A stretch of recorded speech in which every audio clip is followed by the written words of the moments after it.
बिस्मिल्लाहिर्रहमानिर्रहीम। आज मैं फ़ीमेल रिप्रोडक्टिव सिस्टम को आगे मैं फ़र्दर इंशाल्लाह एक्सप्लेन करूँगा। तो आज का हमारा मिशन होगा विजाइना और यूटेरस को एक्सप्लेन करने का, right. So first of all let's start from the vagina. So vagina जो है ये हमारे पास एक्सटर्नल जेनिटेलिया को यूटेरस के साथ कनेक्ट करता है और विजाइना का लेंथ हमारे पास 8 सेंटीमीटर होता है। फिर फंक्शंस पे हम आ जाते हैं। तो विजाइना के जो फंक्शंस हैं वो बेसिकली दो है। जो मेंस्ट्रुअल फ्लूइड का डिस्चार्ज होता है वो विजाइना के थ्रू होता है। ज़ाहिर सी बात है कि मेंस्ट्रुअल साइकिल में क्या होता है कि जो एंडोमेट्रियम होता है उसका शेडिंग होता है। तो एंडोमेट्रियल कंटेंट और जो ब्लड होता है वो हमारे पास विजाइना के थ्रू बॉडी से एस्केप हो जाता है। और दूसरा जो फंक्शन है वो है बर्थ कैनाल का। तो आपको पता है कि हमारे पास जो बेबी है वो डेवलप होता है यूटेरस के अंदर। तो वो जब बॉडी से निकलेगा ड्यूरिंग द डिलीवरी तो वो विजाइना के थ्रू ही निकलेगा, ठीक है, यूटेरस से। सो ये तो हमारे पास फंक्शंस हो गए। अब हम हिस्टोलॉजिकल सेक्शन पे आते हैं कि विजाइना का एक सेक्शन अगर हमने माइक्रोस्कोप के अंदर रखा तो वो हमें कैसे दिखाई देगा, राइट। सो ये है विजाइना का हिस्टोलॉजिकल सेक्शन। तो इसमें बेसिकली हमारे पास 3 लेयर्स होते हैं। एक है म्यूकोजा जो कि हमारे पास सबसे अंदर वाला लेयर होता है, राइट। म्यूकोजा को फिर हमने 2 सब लेयर्स में डिवाइड किया है, यानी एपिथेलियल लेयर, ये वाला आप देख रहे हो, ये हमारे पास है सिंपल स्क्वेमस एपिथेलियम, राइट। और इसके बाद हमारे पास लेमिना प्रोप्रिया आ जाता है, ठीक है। तो ये लेमिना प्रोप्रिया और जो स्ट्रेटिफाइड स्क्वेमस एपिथेलियम है ये हमारे पास म्यूकोजा का पार्ट है ये, राइट। और फिर जो लेमिना प्रोप्रिया है ये हमारे पास कनेक्टिव टिश्यू से बना हुआ होता है और इसमें हमारे पास ब्लड वेसल्स और नर्व्स भी होते हैं, राइट। और लिम्फेटिक वेसल्स सारे सब कुछ हमारे पास लेमिना प्रोप्रिया में होता है, राइट। फिर इसके बाद हमारे पास मस्कुलरिस लेयर आ जाता है। मस्कुलरिस ये रेड वाला लेयर है। फिर इसमें हमारे पास मजीद 2 लेयर्स आ जाते हैं, ठीक है। सो जो इंटरनल लेयर है वो हमारे पास सर्कुलर मसल्स बनाता है और जो एक्सटर्नल लेयर है वो हमारे पास लॉन्गिट्यूडनल मसल बनाता है, राइट। सो ये हमारे पास बात हो गई muscularis layer of the vagina. फिर लास्ट में जो मोस्ट एक्सटर्नल है वो हमारे पास है एडवांटिशिया। और एडवांटिशिया हमारे पास बेसिकली कनेक्टिव टिश्यू होते हैं, राइट। और एडवांटिशिया के थ्रू हमारे पास ये विजाइना और जो स्ट्रक्चर्स होते हैं, पेल्विक स्ट्रक्चर्स होते हैं, उनके साथ कनेक्ट होता है, ठीक है। So this was all regarding the histological section of the vagina, right. अब हम आते हैं कि जो हमारे पास विजाइनल फोरनेक्स क्या होते हैं, राइट। सो जो विजाइनल फोरनेक्स है, विजाइनल फोरनेक्स को समझने से पहले आपको सर्विक्स समझना पड़ेगा, ठीक है, कि हमारे पास सर्विक्स क्या पार्ट है, ठीक है। तो सर्विक्स जो है ये हमारे पास यूटेरस का लास्ट पोर्शन है। तो ये वाला पोर्शन, ये जो एक्सपेंडेड रीजन्स आप देख रहे हो ये बेसिकली हमारे पास सर्विक्स है, राइट। और अब सर्विक्स और जो विजाइनल वॉल है यहाँ पर हमारे पास क्या है जी, यहाँ पर हमारे पास पाउचेज है, ये वाला पाउच और ये वाला पाउच, राइट। तो इनको हम विजाइनल फोरनेक्स कहते हैं। आपने याद रखना है कि हमारे पास 4 विजाइनल फोरनेक्स होते हैं, राइट। क्योंकि इस सेक्शन में ये वाला सेक्शन जो है ये हमारे पास coronal section of the female reproductive system है। तो इसमें आप 2 फोरनेक्स देख रहे हो, यानी लेटरल फोरनेक्स। देखो सर्विक्स के लेटरल एस्पेक्ट पर क्योंकि ये दोनों पाउचेस पड़े हैं, ये दोनों फोरनेक्स पड़े हैं, तो हम इन फोरनेक्स को लेटरल फोरनेक्स कहेंगे, ठीक है। बाय द वे हमारे पास 4 फोरनेक्स होते हैं, 4 फोरनेक्स हमारे पास होते हैं, राइट। अब ये हमारे पास फीमेल रिप्रोडक्टिव सिस्टम का सिजाइटल सेक्शन है। तो इस सिजाइटल सेक्शन में आप देख रहे हो कि ये हमारे पास जी वो सर्विक्स हो गया, ये वाला और ये वाला, राइट। और ये हमारे पास वेजाइना हो गया, राइट। सो इनके दरमियान ये वाली पाउचेस आप देख रहे हो, एक हमारे पास है इंटीरियर फोरनेक्स, यानी ये वाला हमारे पास इंटीरियर फोरनेक्स होगा और ये हमारे पास पोस्टीरियर फोरनेक्स होगा। तो ये तो हमारे पास फोरनेक्स के बात हो गई। तो ये सारी अभी तक जो मैंने एक्सप्लेन किया है ये हमारे पास विजाइना के कंपोनेंट्स हो गए, राइट। अब मैं यूटेरस को एक्सप्लेन करूंगा और यूटेरस को मैं इन पॉइंट्स के अंदर एक्सप्लेन करूंगा, राइट। सो यूटेरस, सबसे पहले यूटेरस हमारे पास एक मस्कुलर आर्गन है, ठीक है। और ये हमारे पास पियर शेप्ड होता है, यानी नाशपाती की तरह हमारे पास होता है, इन्वर्टेड पियर शेप स्ट्रक्चर है, राइट। और इसमें हमारे पास जो डेवलपमेंट होता है और जो इम्प्लांटेशन ऑफ द एम्ब्रियो होता है वो हमारे पास यहाँ पर होता है, राइट, यूटेरस में होता है। तो सबसे पहले यूटेरस के लेंथ की बात आ गई, तो यूटेरस का लेंथ है हमारे पास 7.5 सेंटीमीटर। फिर इसके बाद वेड्थ की बात आ गई तो ये है 5 सेंटीमीटर और थिकनेस है 2.5 सेंटीमीटर।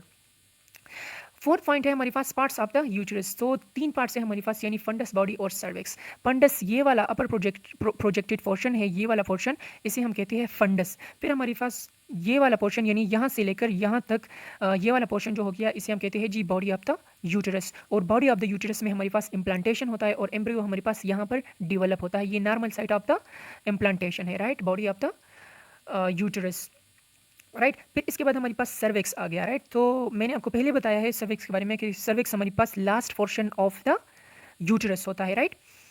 और फिर सर्विक्स के अंदर ये जो कैविटी होता है इसे हम सर्वाइकल कैविटी कहते हैं, राइट। और सर्वाइकल कैविटी की एक साइड यानी वह साइड जो कि हमारे पास यूटेरस की तरफ खुलता हो उसे हम इंटरनल उस कहते हैं, राइट। इंटरनल उस, ओ एस वाला उस, इंटरनल उस। और सर्विक्स का वो पोर्शन जो कि हमारे पास वेजाइना की तरफ ओपन होता है तो उसे हम एक्सटर्नल उस कहते हैं, राइट। और फिर यूटेरस के अंदर जो कैविटी है उसे हम क्या कहते हैं, उसे हम यूटेराइन कैविटी कहते हैं, राइट। तो ये हमारी पास बातें हो गई gross anatomy of the uterus के। अब हम histological section of the uterus पे आते हैं कि अगर हम यूटेरस का सेक्शन लें और हम माइक्रोस्कोप में देखें तो वो हमें कैसे दिखाई देगा। तो ये हमारे पास histological section of the uterus हो गया, राइट। तो अभी हमारे पास अगेन हम यूटेरस को 3 लेयर्स में डिवाइड करते हैं, यानी सबसे जो मीडियल एस्पेक्ट वाला लेयर है, ठीक है, यानी जो मोस्ट इंटरनल लेयर है उसे हम एंडोमेट्रियम कहते हैं। एंडोमेट्रियम में फिर हमारे पास फर्दर 2 स्ट्रक्चर्स होते हैं, यानी इसमें हमारे पास कोलमनर सेल्स होते हैं, ठीक है। और कोलमनर सेल्स फिर हमारे पास कोलमनर एपिथेलियम जो होता है वो हमारे पास 2 टाइप्स के होते हैं, या तो ये हमारे पास सिलिएटेड होगा और या ये नॉन सिलिएटेड होगा। जो सिलिएटेड होता है, ठीक है, इसके ऊपर हमारे पास सीलिया होगा और ये एम्ब्रियो को जो स्पर्म्स होते हैं ये हमारे पास उसे पुश करेगा, ठीक है। जाहिर सी बात है कि स्पर्म हमारे पास यहाँ से जाएगा ना फलोपियन ट्यूब में, तो यहाँ पर हमारे पास क्या होंगे जी, सिलिएटेड कोलमनर एपिथेलियम होंगे और इसका जो सीलिया होगा वो स्पर्म को पुश करेगा towards the Fallopian tube, right, जहाँ पर हमारे पास फर्टिलाइजेशन होगी फिर फ्यूचर में, राइट। और जो नॉन सिलिएटेड सेल्स है ये हमारे पास म्यूकस प्रोडक्शन करता है, ठीक है। और जब इम्प्लांटेशन होता है तो तब हमारे पास ये जो इम्प्लांटेड स्ट्रक्चर जो होता है, ठीक है, एम्ब्रियो जो होता है उसके लिए फिर ये नरिशमेंट प्रोवाइड करता है, ठीक है, जो नॉन सिलिएटेड सेल्स होते हैं, ठीक है।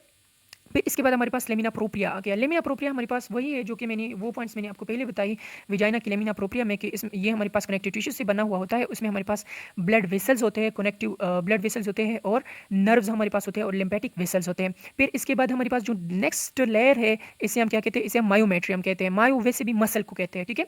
तो जो मायोमेट्रियम है ये अब हमारे पास मजीद 3 लेयर्स पर मुश्तमिल है, ठीक है। विजाइना 2 लेयर्स पर मुश्तमिल था और जो मायोमेट्रियम है वो 3 लेयर्स पर मुश्तमिल है। जो सबसे इंटरनल है, इंटरनल मस्कुलर लेयर है, ठीक है, उसे हम कहते हैं इंटरनल, ये हमारे पास इंटरनल लॉन्गिट्यूडनल लेयर होता है, ठीक है। फिर हमारे पास middle circular layer of the muscle होता है। फिर हमारे पास external longitudinal layer of the muscle होता है, ठीक है, जैसे कि आप इस रेड स्ट्रक्चर में देख सकते हो, ठीक है। फिर इसके बाद हमारे पास जो external structure of the uterus आ गया इसे हम पेरीमेट्रियम कहते हैं। और पेरीमेट्रियम इज नथिंग बट ये हमारे पास क्या है जी, पेरीमेट्रियम हमारे पास क्या है जी, जो हमारे पास पेरिटोनियम होता है, ठीक है। तो ये हमारे पास it is nothing but it is the layer of the peritoneum, right. तो ये हमारे पास हो गई astrological section of the uterus के बाद फिर मजीद हमारे पास 2 टर्म्स आ जाते हैं जिसे हम कहते हैं यूटेरो वेसिकल पाउच, ठीक है। तो यूटेरो वेसिकल पाउच जो है ये हमारे पास क्या होता है, जो पेरिटोनियम होता है, ठीक है। पेरिटोनियम के जो फोल्ड्स होते हैं, वेट अ सेकंड, पेरिटोनियम के जो फोल्ड्स होते हैं, ठीक है, जाहिर सी बात है कि उसने इन स्ट्रक्चर्स को सराउंड किया होगा, ठीक है।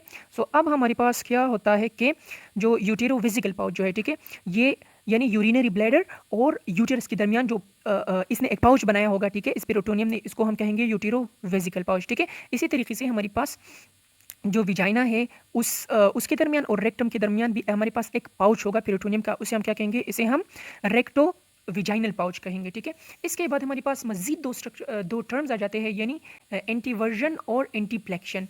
तो आप इस स्ट्रक्चर में देख रहे हो कि हमारे पास ये जो यूटेरस है, ठीक है, ये हमारे पास यूटेरस हो गया और ये हमारे पास विजाइना हो गया, ठीक है। सो इनके दरमियान एक एंगल हमारे पास प्रेजेंट है, देखो एक एंगल हमारे पास प्रेजेंट है, ठीक है।